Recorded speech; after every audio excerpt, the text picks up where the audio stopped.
Hello, everybody. Welcome to another episode of the Business Strategy Roundtable. Today, we are doing a continuation from September. We have Mark Duffy of Clever Coaching rejoining us to continue taking us through his framework for empowering team members and getting the most out of your team and creating a workplace environment where they're happy and successful. Mark, thank you so much for joining us again on the show. How are you? Good to be here, Zach. Thanks for having me. I'm good. I'm looking forward to this. Thank you.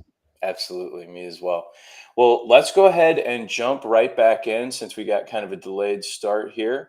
Mark, I think you have a presentation for us to take a look at as we go through these different components. And if folks are joining us today and they have not seen the first episode, it is also called Managing Through Empowerment and can be found on YouTube and where podcasts are found. So you can get the first half of Mark's points there, and as well as his entrepreneurial journey, which we won't be diving too much into today. Mark, if you'd like to go ahead and get the presentation shared, and if you want to cover any points of your entrepreneurial journey or background, just so the folks listening today are up to speed. Yeah, absolutely. So, to share a little bit about my entrepreneurial journey, I'm a workplace wellbeing psychologist, and I absolutely love what I do. And the reason I love what I do is that I know firsthand that what I talk about works. It's because I've studied psychology now for 22 years, and I've used so many tools, and I've thrown out a lot of them, and I've kept a lot of them. The ones I've thrown out have even had power with them, but I've identified themes with the ones I've kept up. And I know there's an element of power, they're scientifically proven, there's an element of simplicity, and sometimes they're even fun to use. So I think that's characteristic of what we're more likely to keep up. So they're the tools that I bring to people. They have to be scientifically proven and powerful and have an element of simplicity. And yeah. Forgive me for cutting you off. I would be interested in someday in the future having conversations about the ones that hit the cutting room floor, about the tactics that didn't make the cut. Yeah, well, I think there's maybe too many steps to remember, or that they're not as easy to do on the fly. So they take a bit of time. You have to sit down and really think about it. There are, of course, there's still tools and techniques that I keep up that you do have to do those things for. But I think that the things that are most powerful and profound are the things that you can actually do in the moment, that you don't have too many steps involved, and that they're actually quite enjoyable. So, for example, one tool that I really love is the gratitude journal. You just sit down, you write down 5 things you're grateful for and why, and it's very easy to do that with once a week. Then there's other tools then that might have a few more steps and be a bit more cumbersome, and you just mightn't see the sheer power in it either. So, it wouldn't make as much sense to spend as much time on something that isn't as powerful, to spend more time rather on something that isn't as powerful. But then there's other things we can do in the moment, such as mindset shifts. We can reframe things and see the positive in it, and glean the positive from it and the learning in the moment, rather than continuously focusing on the negative and succumbing to it. Also, we can just put our attention to where our emotions are, and rather than getting lost in them, we can let them run their course.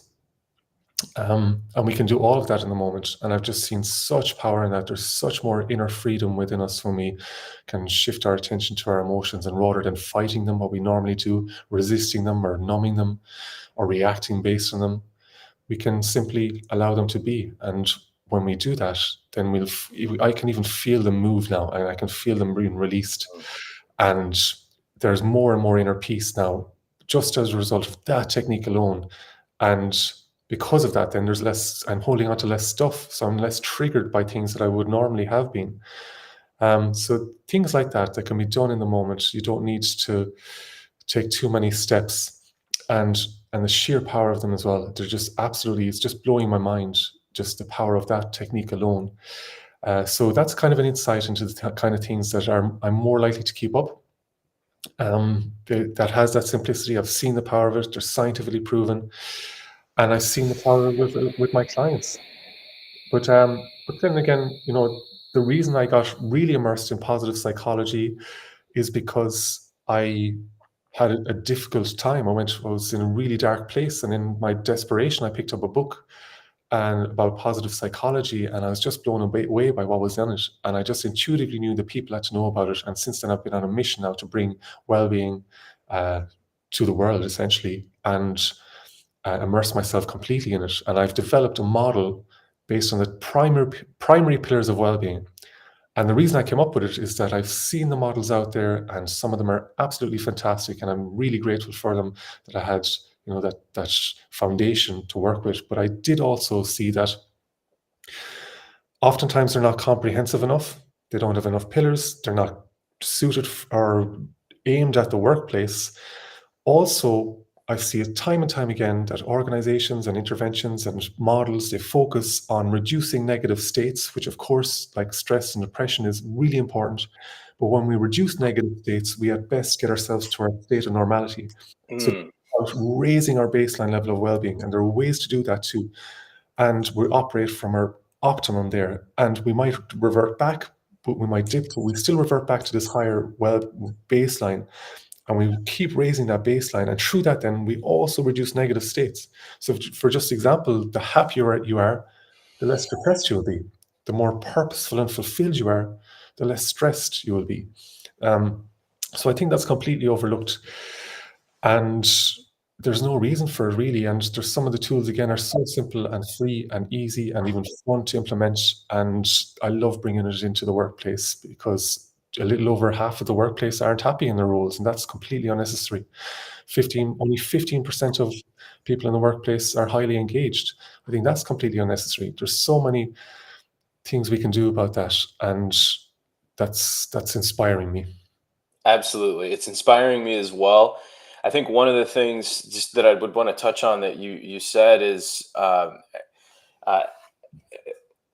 well, let me gather my thoughts here. Well, you pointed out how people kind of pass over some of these tools and tactics that are easier, that raise the baseline states in the positive direction. And I think part of the reason that is a lot of businesses and business owners are hyper motivated to solve a problem now. And some of these, like raising baseline states and some of these tactics that help team members to feel seen and safe, they take time. Because if Mhm. somebody's in a state of fight or flight, it's not just you snap a finger and now they're, behaving and operating and feel safe and all these things. And a lot of those kind of, I guess, more less focused, more people second, business first strategies for management and pushing people that kind of, like you said, just get rid of the negative states and move people to a baseline. Those don't solve what needs to be solved for growth to happen over time and improve. It just like cuts the problem. It's like if you don't have good soil and you're not doing what you need to be like having regular good soil, and you just come in and dump a bag of soil that you had to pay extra for, that then loses all its nutrients immediately and goes back into a negative state. It's this thing that businesses do where they don't prioritize the future for the now to try to get the short-term value, but then lose out on the most value of if they would have invested the necessary steps and actions in the necessary places and people in their business. Yeah, there's that. That's really insightful, and it kind of brings me to two different points on that. It might seem in the moment that focusing on well-being isn't going to change anything about the bottom line, and it seems like it might affect things in the future. But when we're when we have a higher baseline of well-being, we have more dopamine in our systems, And dopamine does more than make us feel good. It turns on all the learning centers in our brains. It makes us more creative, intelligent, energized, more motivated. Really interestingly, they took dopamine out of rats and it wasn't even motivated to travel a body length and a half to press a lever to get food. And food is the most fundamental drivers that we have. It's necessary for survival. So if we don't have dopamine in our systems and we're not motivated to even survive without dopamine, what chance do we have for our far off goals that we have in the workplace? By having more dopamine in our systems, it turns on all the learning centers in our brain. So we're going to be operating at our optimum. So it really does lead to results in the moment. Doctors are 19% more effective at coming up with a correct diagnosis in the moment when they're in a positive state. Sales teams are between 27 and 37% more effective at sales when they're in a positive state. And it makes sense. We're at our best when we're in a positive state. But like you mentioned, some of these tools and techniques, they might seem like they take more time in the moment. A great example is coaching. When we ask people for their opinion rather than tell them what to do. When we ask people, we empower them and they come up with the answers, and they're far more likely to believe in themselves in the long term, and they're far more likely to become self-sufficient and not need you, because we can only develop or grow or perform to the level of the leader's competence if we continuously rely on the leader. But if the leader coaches and asks questions rather than directs continuously and tells them continuously what to do, then people start to think for themselves and believe in themselves and be far more effective. And in the moment, it might seem like that takes a bit more time, and it might take a little bit more time by asking rather than telling. But in the long run, we have a far more effective team, and the team grows, and they're not relying on the competence and capacity of the leader. They're relying on the competence and capacity of an entire team, which is far greater.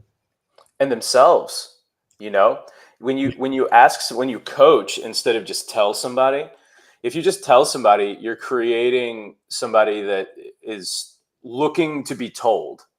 You know what I mean? If they come to work, well, I do well when I listen to what I'm told. If you ask questions, you're forcing them to think. And then you have a team member that does well when they think. Oh my God.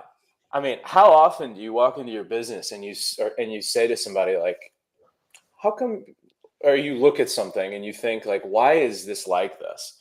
And if you get people to think, then everybody else is thinking, why is this like this? And then problems start getting solved without you having to point your team members. And that's when businesses go from one person struggling to manage 15 people to multi-million-dollar corporations. And before you respond to that, I want to click this button and see if we can see your face more, because both of us are way too handsome for people not to be able to see it. I love it. Thank you. So I just made that point there about forgot what I made the point on, but now might be a really good time for us to transition into the content here. Shall we? I think we agreed that we should start at well-being. Do you think that's a good place to go? Absolutely. So I'll just give a quick synopsis again, just in case people weren't on the call the last day. So what I've developed is Empowered. It stands for the primary pillars of well-being and performance in organizations. And it's an acronym essentially for emotional intelligence. And this is the number one predictor of leadership success. And it just blows my mind that this is often overlooked even in well-being and performance initiatives. And then mindfulness and presence. This is essentially finding Maybe it's not better. Pardon? I think my let me do it this way. That's going to be better, because when I had it on the other side, it cut off some of the words. Forgive me for interrupting you, but I said out loud, "Oh, maybe that's not going to be better." My framing of how things are up, but I think this is the way to do it. Sorry. Okay, perfect. So you just demonstrated mindfulness and presence there. You were able to react to the situation due to being mindful and present. And so essentially, mindfulness and presence, this of all the pillars, this is blowing my mind probably the most over the last while. I've seen huge shifts in terms of my own practice, and just being able to be mindful and present really is the key to flow and everything we would ever want, to connection, high performance, and essentially having inner peace irrespective of our circumstances. And that's a powerful space to be in. And then we've purpose. This can help your team and you and your organization function as a North Star. This will guide you. And when we disagree with each other, it's no longer seen as kind of toxic conflict. It's seen as just a disagreement, and that leads to innovation, and we can collaborate and move forward when we're all aligned with this purpose. So at least we're all aligned, or at least we know where we're going. We might disagree on how to get there, but we know where we're all going. And it's powerful. It leads to long-term fulfillment and happiness. And then we've optimism and positive emotion. So this again leads to a myriad of other powerful benefits as well. When we're more positive in the moment, we're 300% as organizations more innovative rather. And staff turnover is greatly reduced and performance shoots up. And then we've well-being. So we spoke about the other pillars the last day, so we can focus a little bit more on this one. But what I generally focus here on is, let's say, physical well-being and financial well-being, because the other pillars of well-being are covered elsewhere. You know, you have your mindfulness and presence for spiritual well-being, you have your happiness or optimum and positive emotion covered under O and purpose, and then we'll go on, but we'll mention mental and emotional fitness as well. So there's other elements covered elsewhere in terms of well-being and performance. When I think of well-being, I think of, and you kind of said this, but I think of everything related to the person, just like the aggregate score of how they're doing. And I've had circumstances where I had managers that were going through hard times at home, or who had maybe they had a ton of kids, or maybe they, just all these different things that happen in life. Maybe they had a physical ailment, maybe somebody in their family got sick, and they were dealing with that emotionally and physically. And there's so many things that go into whether or not a team member is going to be able to bring their best. Can you talk a little bit about how businesses should utilize this well-being segment without overstepping into spaces that aren't necessarily their responsibility? Yeah, I love it. It's you pretty much described holistic well-being there, really, because we have so many conflicting priorities, and we can have cognitive overload. Essentially, it's like having too many tabs open in a computer. We can only handle so much. So if we ever find it that it's difficult to be resilient in the moment, it's a sign that you're doing something you care about and that you're human. We can only take on so much. So it's really important that we help employees to be mindful that there's only so much we can take on. So it's really important that we prioritize, and we can help them with tools for prioritization. And also that, we can help them with flow as well, to be at one with what you're doing and in the moment and really enjoying it and be at your best, using your strengths and embracing and taking on the challenge. So that's because we will only do one thing at a time as well, and stress really comes in really when we're focused on the past or the future, and we're thinking about what went wrong in the past, or we're thinking about what might happen in the future. But when we're in the moment, when we're lost in what we're doing, there's no stress. It's essentially we're adapting to whatever we're being met with. So I think a wonderful analogy as well to use, to not be as stressed about what we might see as problems, is to realize that we don't necessarily have to see things as problems to adapt to them. It's a bit like when we're driving a car on the road. The lines on the road will show us how to navigate, but we don't have to agonize over them. We don't have to beat ourselves up about them. We don't have to fight them or resist them. We can just steer our car. And it's like that with any challenge that we're met. We can be met with a challenge. When we fight reality, when we resist it, we're fighting reality, and we're just affecting ourselves internally. And in the moment, we can just steer the car. We can just see, okay, what are my priorities now? Reprioritize, and then focus on what we need to do now and plan for the rest. Or else, if it's not that urgent or important, we can either delegate it or let it go from our schedule.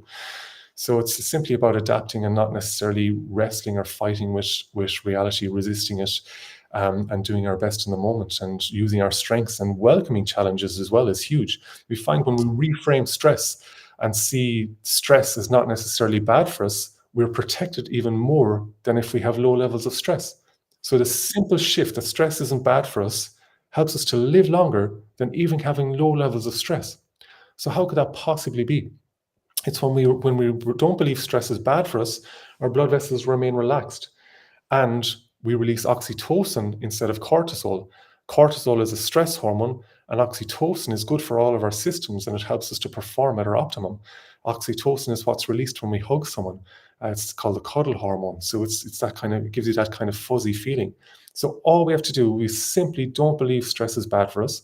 Our heart might still be racing, but we can reframe that as excitement and not fear, priming us to perform at our optimum. And we can reframe it as a welcome challenge and not a threat, because we know that through every challenge, we can be far more capable down the line. We're far better off having challenges than we would have been. We'll have added resilience and added learning, even if it doesn't go the way we would want. So to reframe stress is really powerful, and that's completely overlooked. There's so much research into if you reframe stress, you perform even better than if you had no stress. And we're shown so many times of how to reduce stress, and of course that's really important. But the fact that reframing it is even more powerful than reducing it shows where we should spend most of our time. We can do breathing exercises on top of that, and that's a really nice thing to do, and it's powerful, of course. But reframing stress, I think, is what we should be helping people to do in addition to that.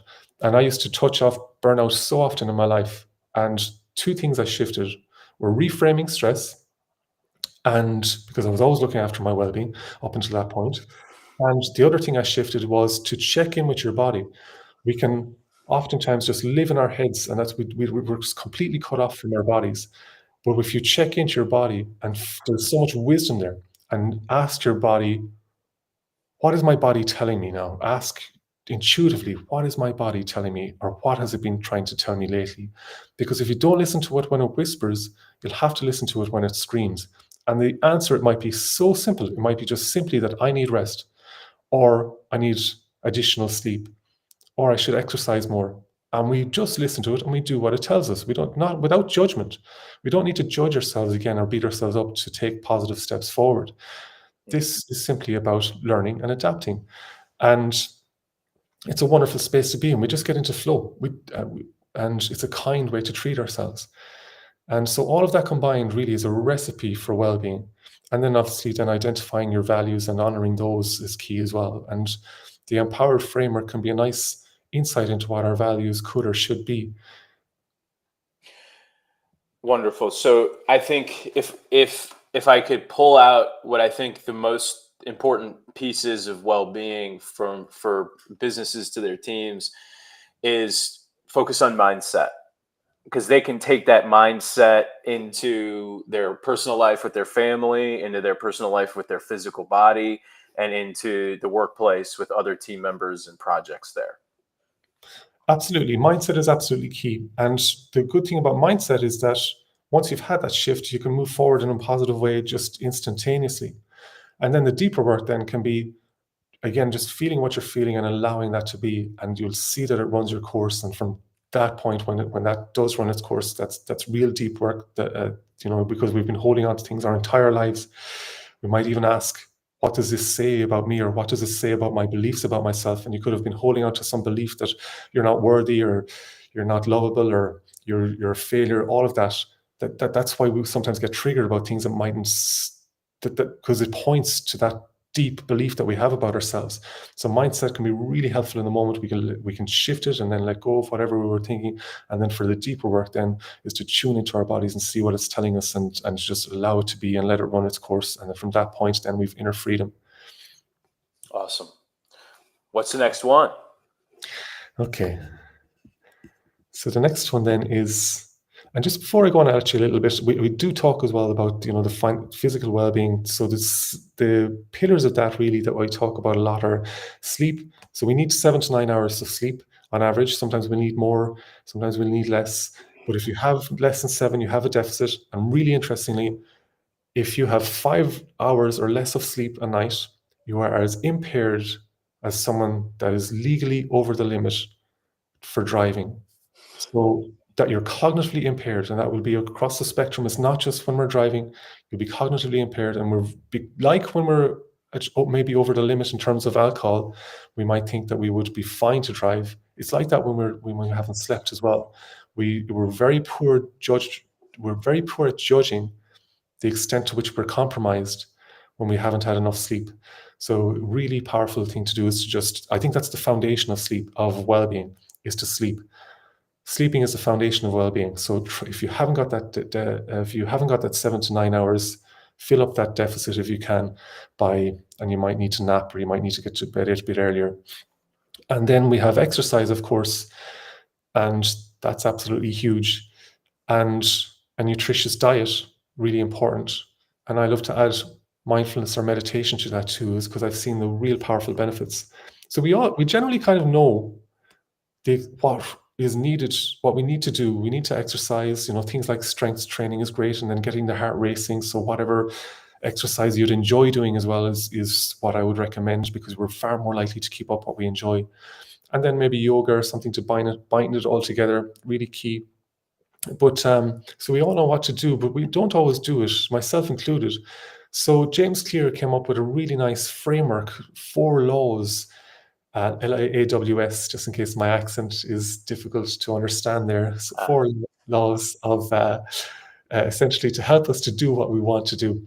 So first one is to make it obvious. So if you want to write a report, instead of going on the television, you might put the laptop where your remote control is. The second one is to make it attractive. So you might want to do something you enjoy. The third one then is to make it easy to do. So make the things that you don't want to do that bit more difficult. So, for example, when I do my shopping, I buy healthy things. So when I open my cupboard, I'm no longer tempted by unhealthy things. And If then, I buy unhealthy things and it's cold out, and if I'm really struggling not to eat them, I'll go put them in the car, so that if I want to eat them in the middle of the night, I got to get up and go into the cold. yeah, that's a great idea. And it just takes that. Like they found that when you just close the cover of the ice cream cooler in cafeterias, it cuts ice cream consumption by half. All they have to do is open the door. That's just one simple shift. If you just make it 30 seconds to 2 minutes more difficult to do, that's all it takes. And you found that, I assume. I need a freezer for my car because the ice cream stays in the house. Oh yeah, that's good. Um, so yeah, you've seen the power of it. So that's doing things that you don't want to do. You make it that more difficult. And then if you do want to do something, let's say you want to go jogging in the morning, you put your jogging shoes beside your bed. So once your jogging shoes are on, and that's we make it easy to do, you're going to go jogging, even though it's more effort to go jogging than it is to take off your shoes again. But it's just make the first step easy. Make the first step easy, and you're on a roll then, and you'll do it. And then make it satisfying. So you might want to reward yourself for something like that as well, as the next step, according to James Clear. So, for example, we make it satisfying when we reward ourselves or do something we enjoy. You want to have that reward in accordance with the identity that you want to have. So, for example, yeah, So if my reward for eating healthy is going to a buffet, then I'm not nailing it. yeah.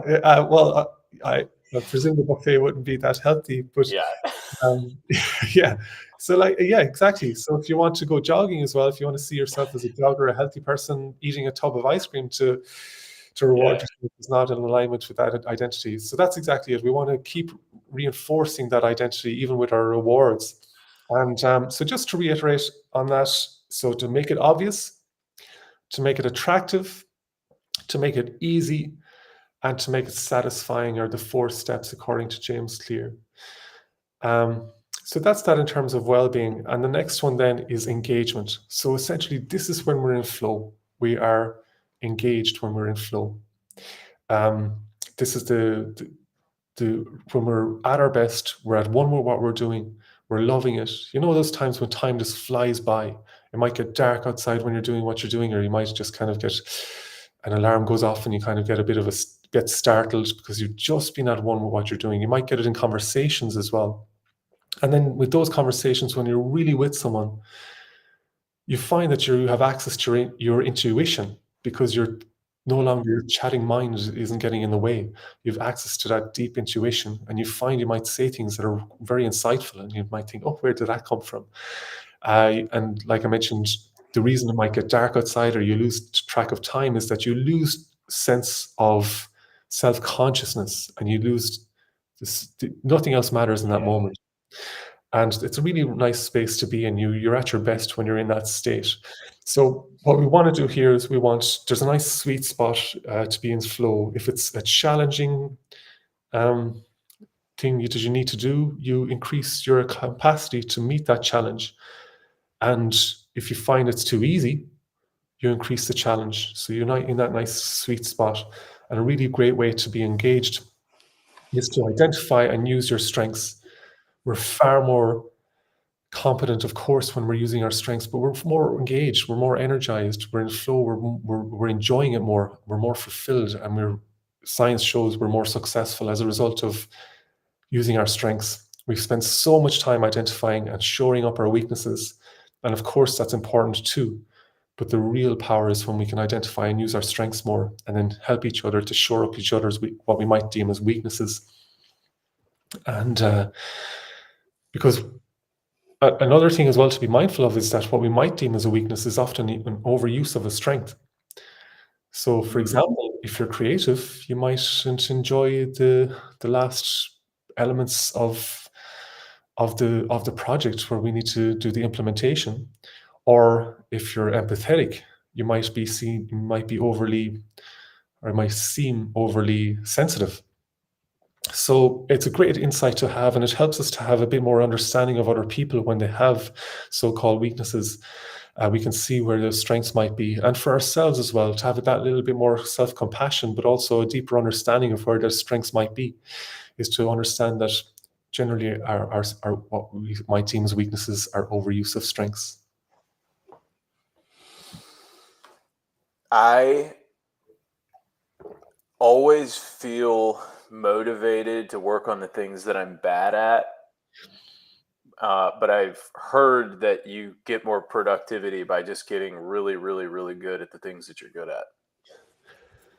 Yeah, but if you're motivated by it, then I don't see an issue there. If you're motivated by it, then you're motivated, and that's probably your strength is enjoying getting Mm, stuck into things that you find challenging. So great. you're using a strength there.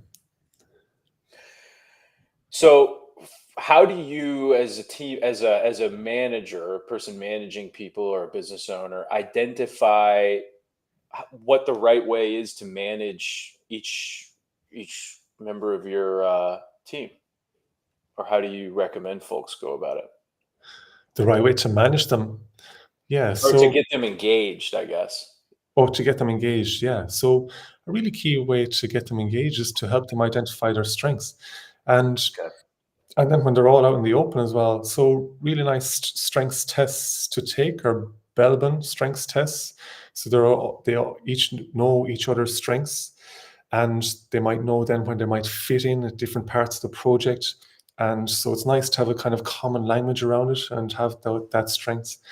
I really like High Five Strengths Questionnaire. Another one called VIA Signature Strengths Tests is an insight into people values. The V stands for values Mm, that are also strengths. Now, you need a bit more introspection and discovery and a bit more probing, essentially, to understand how will this be helpful in the workplace. But you will find it, and it's really illuminating when you spend that little bit more time to do that, because it might seem like they're not directly applicable to the workplace. So, for example, one of my high ones would be to love and be loved. That might seem like it's a very helpful thing in the workplace all the time, but you will find reasons why it is helpful in the workplace. Another one could be social intelligence as well. How would you use that in the workplace? And you will find ways to use it. So really nice questions. Even if you don't use a strengths test, you can ask them, when do they lose track of time and self-consciousness, or when are they most likely to be in flow? You'll see the activities they're doing where they're in flow, and then you can ask them. You still need to probe to find the strengths behind that. What are the strengths you're using at that time? And you can probe further. Another really great one is, what do other people struggle at that you find effortless? Because we often don't identify them as strengths. We just think, that's effortless. Who I am. Yeah, it's just what I do. People might also, another question is, what do people ask you for advice on or help with? Because you're using strengths there, and they wouldn't be asking. And people trust you. Yeah, exactly. They wouldn't be asking if they didn't perceive you to be strong in that way, or at least perceive themselves to be weaker than you in that way.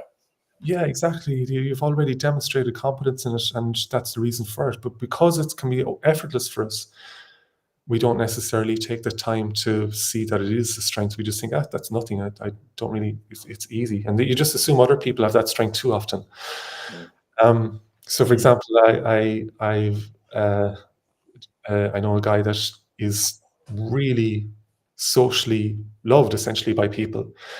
And he's a great leader as well. People respond well to him and would get behind him. And he often speaks about how the other leaders in his organization are smarter than him. And I do believe that he is probably not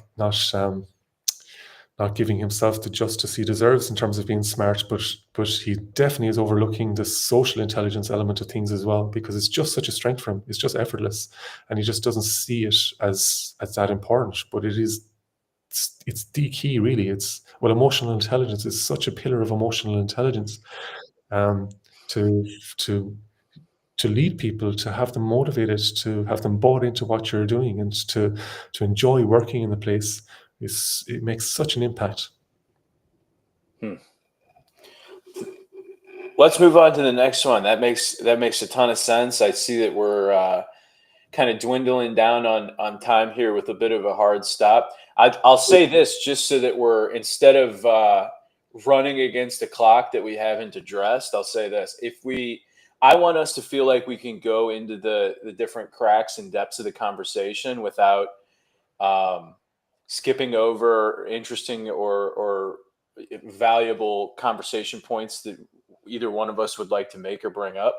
So if we don't get to the end here, and if there's only one or two left or one left, I'd say if you're interested in the future, let's go through the last one and then like things not to do. But if we can get it in through the window, then we'll get it in through the window. Does that sound good? Absolutely, yeah. And if we get in through the window, I'm happy to come again anyway. I of course. really enjoy my time with you. So Relationship. So whatever happens, we'll adjust. We'll go with the flow. Perfect timing for relationships. I also enjoy my time with you. Absolutely. So relationships is the number one predictor of happiness. Depth of relationships. It is a top driver of engagement. One study shows it as the top driver of engagement in organizations. So it doesn't get any bit more important than this. And yet again, this is one of the things that's overlooked in many well-being programs. This also blows my mind. So relationships, essentially, we try and work towards an organization that is psychologically safe. And by that, I mean you feel safe to be yourself and to speak your mind without fear of negative consequences. So people can be themselves. They don't have to put up this shield, and they're talking about mistakes. So we're all learning from it and all growing from it.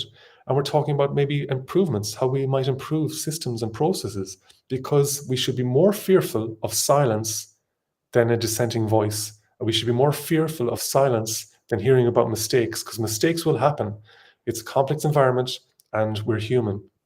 So if you're not hearing about mistakes, they're still happening, but people aren't talking about them in terms of a way that we can learn from it and grow from it.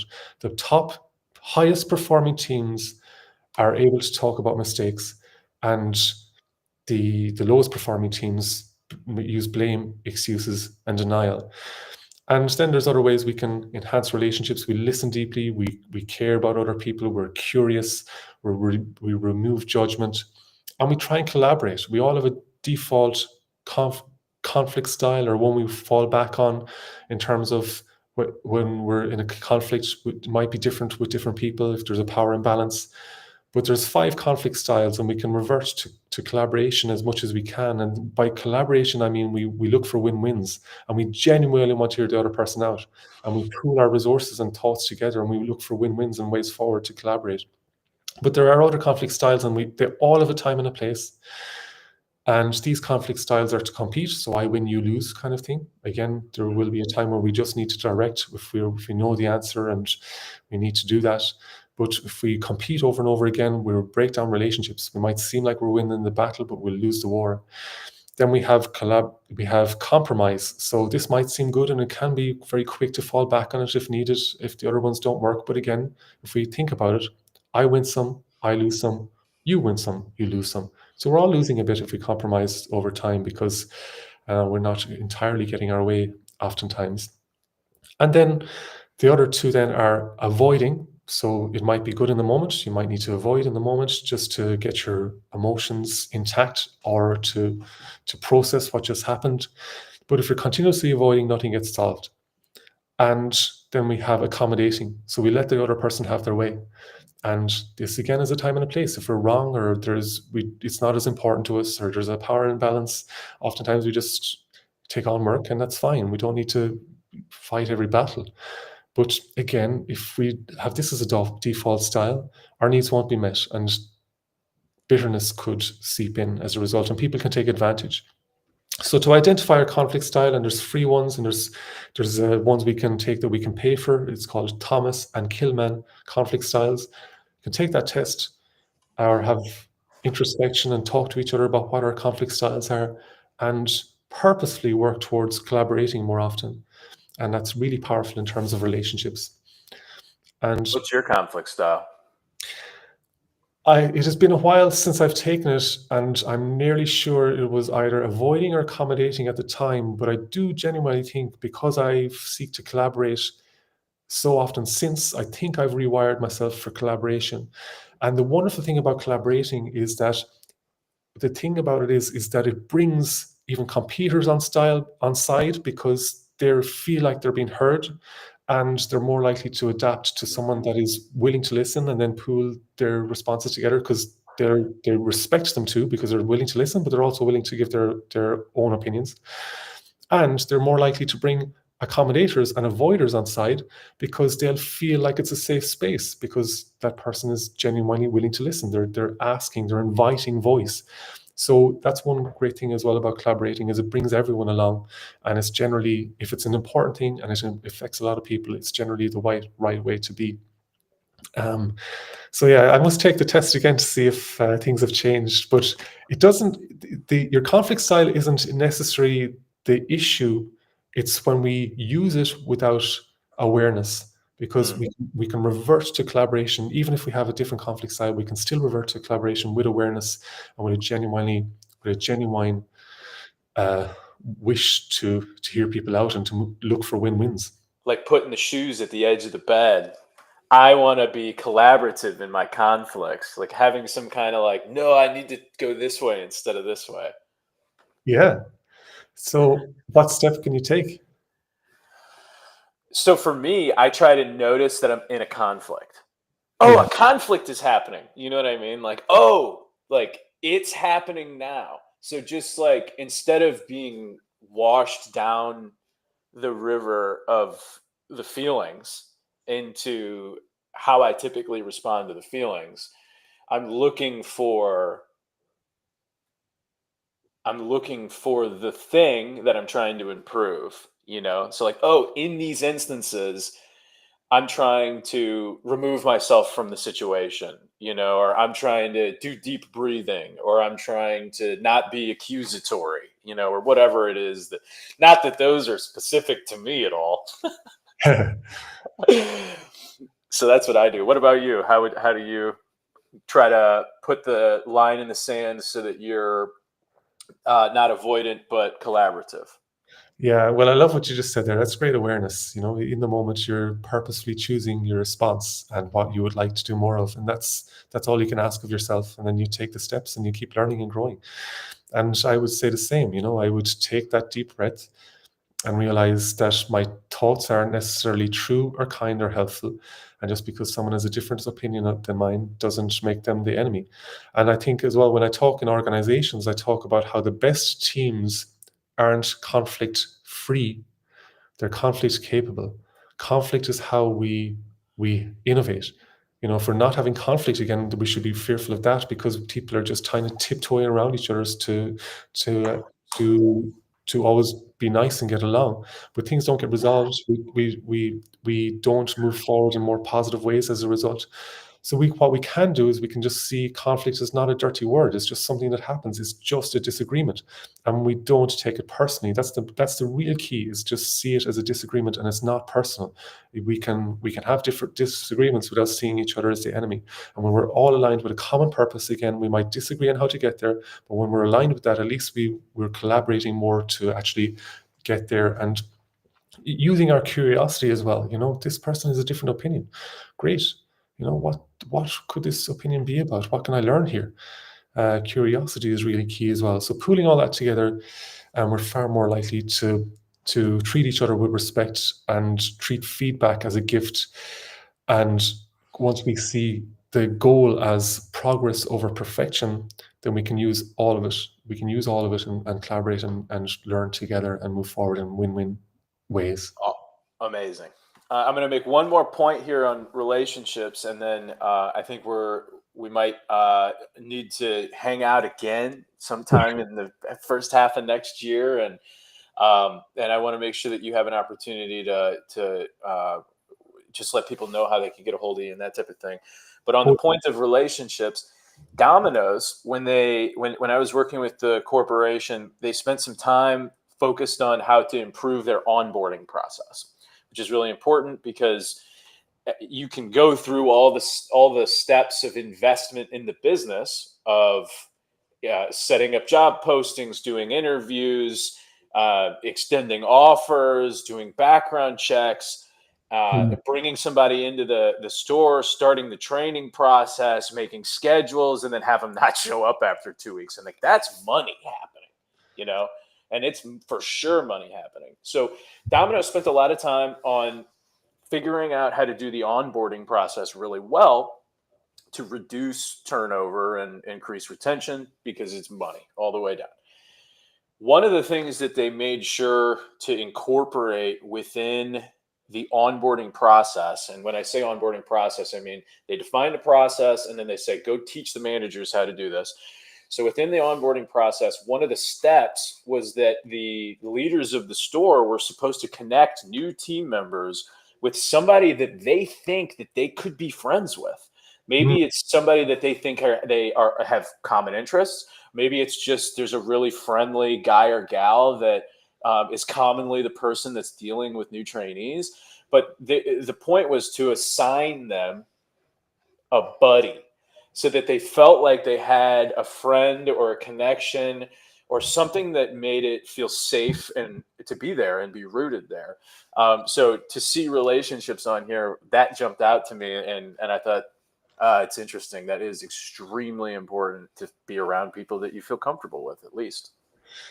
Oh yeah, wow, what a powerful thing to do. Um, I really like that. I think people would be far more likely to look forward to work and to be more engaged and to enjoy working with each other when they see each other as a body. And I think getting back to your point about hiring people, I really do think that hiring people is probably the most important thing that you can do. Hiring the right person, rather. And we should hire for competence, of course, and based on previous experience and how they will bring to the role in the future. So structured interviews are really helpful there. But to hire for character and values as well. Are their values aligned with the organization? And that can be overlooked, and it's so important. But yeah, I completely agree with that's a great step. And so yeah, you mentioned about how people might reach out to me. You can actually you can Nice. you can scan a free um, scan here for a free anti-burnout blueprint one-on-one session, if you like. So what we'll do is we'll talk about the 3 red flags of burnout that leaders can often miss, and then how to flip them into performance wins and help your team perform at their optimum. So we're overcoming burnout, but we're also transforming them into performance wins. So you can scan that code if you'd like to turn up to an anti-burnout blueprint session one-on-one with me. And also you can find me on LinkedIn as well if you'd like to follow me, Mark Duffy, and my organization is Clever Coaching. Mark, thank you so much for sharing your time and knowledge with us. Thank you for being an awesome person that's out there pushing the right kind of behaviors and techniques. I know as we continue forward into this technological revolution, we need people that care about people. And it's really hard to care about people when you see them as an enemy. You know, when you're a manager that's like, my fucking team, like, and you're teaching those people how to not feel that way and elevate everybody else around them. And we just need more people that are telling people the right strategies for how to make the world a better place, whether it's in business or the repercussions of good business that happens in society. So it's important, and I'm grateful again, like I said, for your time, but also to know you and that you're out there. And I look forward to us having another session like this. This is great, and I appreciate you. Yeah, you too, Zach. It's always a pleasure. And thank you for having me. And I look forward to the next one already. Awesome. We're going to be taking November off for the Business Strategy Roundtable. I'm going to be seeing some family in St. Louis and looking forward to having a breather, but we'll be picking back up in December. We're going to be having a conversation about traditional and non-traditional lending, and then we'll be headed into a new year. Everybody, thank you so much. Enjoy Halloween, be safe, and enjoy November, and have a great Tuesday.